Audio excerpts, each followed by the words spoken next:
Welcome to another deep dive. We'll be exploring some pretty fascinating ideas about the nature of reality and the search for meaning today.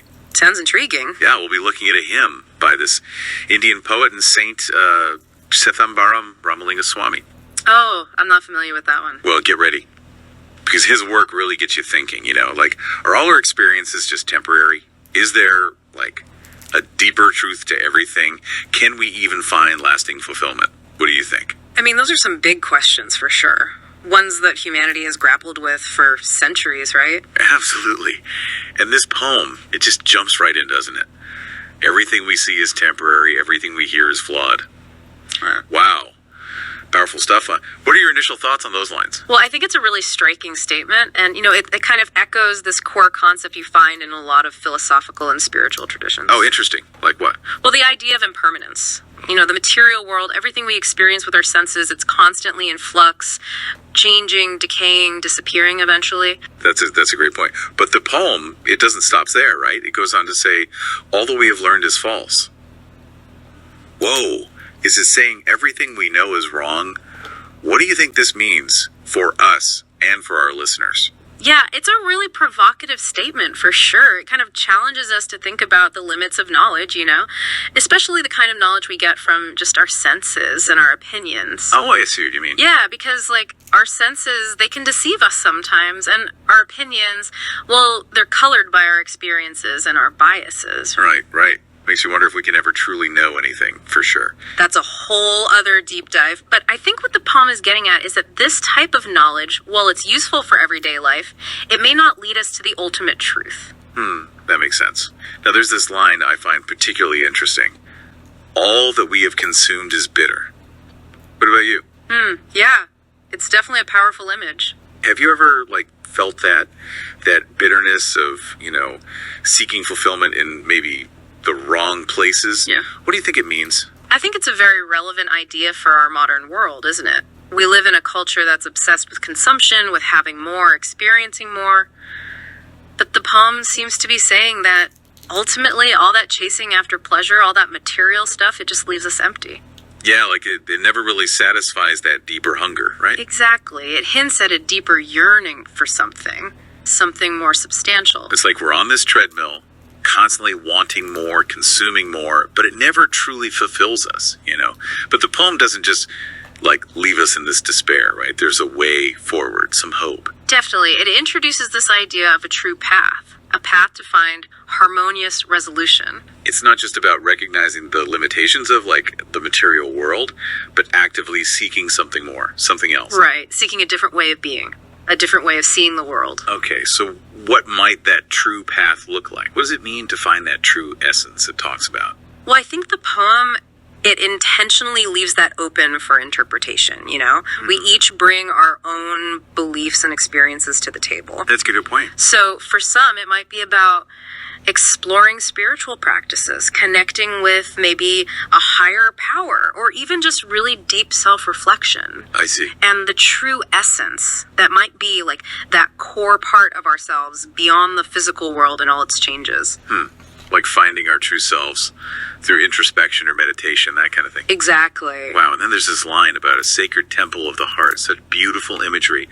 What does that make you think of in terms of where, true fulfillment might be found? It's such an evocative image, right? And I think it suggests that true fulfillment isn't something you just find out there in the world, It's something you cultivate within. So instead of constantly searching for external validation or happiness from, material things, we need to look inwards and build that inner peace and wisdom. Right. It's like creating this inner sanctuary, a space of peace and wisdom where you can really connect with yourself and experience, lasting joy.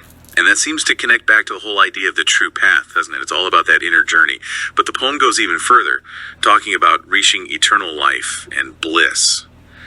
What do you think those concepts mean for you and for our listeners? Are they tied to an afterlife or something we experience here and now? Well, that's a huge question, isn't it? And that's one we'll definitely be exploring more deeply in the next part of our deep dive. Stay tuned then, because there's so much more to unpack with this incredible poem. Okay, so we're back and ready to delve even deeper into this poem. It's really fascinating how it brings up eternal life and bliss, almost like a challenge, you know? I know, right? It's like, hey, if you think you're searching for these things, you better know what they truly are. Exactly. And what I love is how it doesn't give us like concrete answers. It really makes you, the listener, think for yourself, wrestle with these ideas. It's true. It really invites us to, like, grapple with these concepts, doesn't it? To come to our own understanding. Absolutely.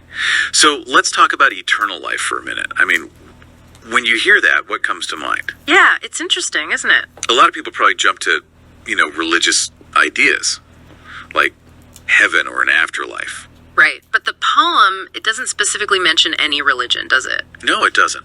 Which is why it's so open to interpretation, I guess. Exactly. So eternal life could mean, well, lots of things. Like for some, it might be about leaving a legacy. Oh, interesting. Yeah, like making a lasting impact on the world even after you're gone. It's like your actions, the connections you make, your ideas, they keep on living and influencing others, even when you're not physically there. Right, it's like a kind of immortality through, like, the impact we have. And for others, I guess eternal life could be more about reaching a state of enlightenment or spiritual awakening, right? Absolutely. A state where you're free from the limitations of this world, the cycle of, life and death. It's a really interesting concept.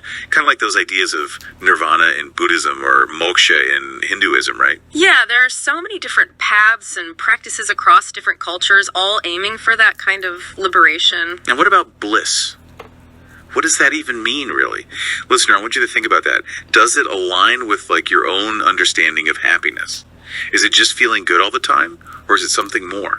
Yeah, because when I think of bliss, I initially think of, like, pure happiness, constant joy. But the poem, it feels like it's pointing to something deeper. Yeah, I get that feeling too. It's like a state of profound peace, maybe? Yeah. Serenity, freedom from all the suffering, all the ups and downs. It's like finding that inner balance, that unshakable center, even when everything around you is chaotic. Exactly. And it connects back to that idea of the sacred temple of the heart, doesn't it? It does. It's about creating that inner sanctuary where you can experience true peace and fulfillment. Right. It's not about chasing external things or always seeking validation from others. It's all about cultivating these qualities within ourselves. That makes a lot of sense. But how do we even start on this journey? The poem doesn't exactly give us step-by-step instructions. Well, it's true. It's more about the direction than a specific map, isn't it? It is. It kind of leaves it up to us to figure out the specifics. Yeah.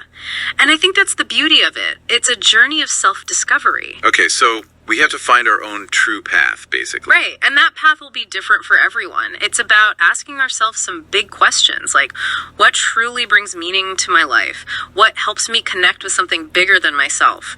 What steps can I take to cultivate inner peace and wisdom? Those are some big questions. But where do you even start with something like that?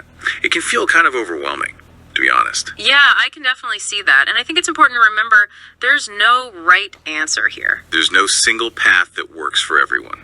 Exactly. It's not about following some set of rules. It's about finding what resonates with you, what sparks your curiosity, what feels authentic, what feels meaningful. It's about experimenting, discovering. We have to become these inner explorers, Yeah. venturing into the unknown territory of, like, our own hearts and minds. I love that. Exactly. Be curious, be open, be willing to explore, even if you don't know exactly where you're going. Trust your gut. Follow what feels right to you and see where it leads.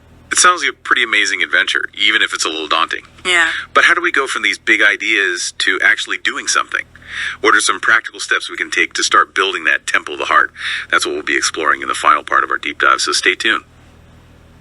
Welcome back. It's time for the final part of our deep dive into this really inspiring poem. We've talked about some pretty profound stuff, haven't we? Eternal life, bliss, that whole idea of the sacred temple of the heart. Yeah, we've been exploring some pretty big concepts, but now the question is, how do we actually connect with these ideas, in a real practical way? Exactly. It's all very well and good to talk about it, but how do we bring it into our lives? Where do we even begin? Well, as we've been saying, there's no one right answer. It's about finding what resonates with you. But I think a good starting point is, to look at the wisdom traditions that have been wrestling with these questions for, centuries. Oh, you mean like the world's religions? Yeah, exactly. Hinduism, Buddhism, Christianity, all of them. They each offer a unique perspective on, the meaning of life, the path to spiritual growth, all that stuff. But what if you're not really into organized religion? Totally understandable. There are other ways to approach these ideas, like philosophy. Oh yeah, philosophy. Thinkers from like Socrates to Simone de Beauvoir, they've all explored these big questions about, existence, consciousness, what it means to be happy. Engaging with their ideas, even if you don't agree with them, can help you figure out your own understanding. It's like having a conversation with some of the greatest minds in history. Exactly. And don't underestimate the power of your own inner voice. Practices like journaling, meditation, even just spending time in nature. These can all help you connect with your intuition and understand your own values better. Wow. So many different paths to explore. It's kind of overwhelming, to be honest. It can be, yeah. But the key is you don't have to do it all at once. Start with what sparks your interest, what feels authentic to you. Experiment, see what works. It's a journey of discovery, and it's different for everyone. It's like we have to become our own inner archaeologists. I love that. Yes, it's all about uncovering those hidden treasures within ourselves. Be curious, be open, and just trust yourself. Yeah. So as we wrap up this deep dive, what's the one thing you hope our listener takes away from all this? This poem, it's not just some beautiful words, it's a call to action. It's asking you, the listener, to look inwards and define what your own true path looks like. What can you do starting today to create that temple of the heart within yourself? What an incredible journey it's been exploring this poem. Thank you so much for joining us on this deep dive. Remember, the journey to inner peace. It starts within. Keep searching, keep questioning, and keep seeking your own truth. We'll see you next time.